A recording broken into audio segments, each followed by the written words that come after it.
नमस्कार. माझा परिचय ओंकार तानाजी भोसले, राहणार जायगाव, तालुका खटाव, जिल्हा सातारा.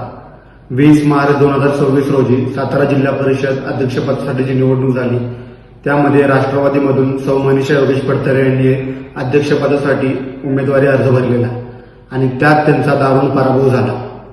नियतीला त्यांचा विजय मान्य नव्हता, कारण औंध जिल्हा परिषद गटामधून त्यांनी जी निवडणूक लढलेली त्यामध्ये त्यांनी खोटं कुणबी प्रमाणपत्र सादर केलं आणि त्यामध्ये त्यांनी जनतेचं व निवडणूक आयोगाची फसवणूक केलेली आहे.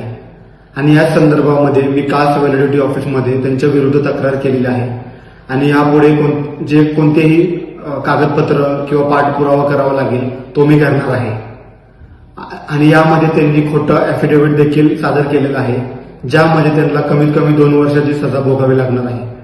आणि पुढे 6 महिन्यामध्ये जे त्यांनी खोटं कुणबी प्रमाणपत्र सादर केलेलं त्याच अनुषंगामध्ये त्यांना 6 महिन्यामध्ये ते कसं बरोबर आहे हे सिद्ध करता येणार नाही, कारण की मुळातच त्यांनी खोटं कुणबी प्रमाणपत्र, खोटी कागदपत्रे सादर केलेली होती आणि त्यामुळे त्यांचं 6 महिन्यामध्ये जिल्हा परिषद सदस्यत्व देखील रद्द होणार आहे.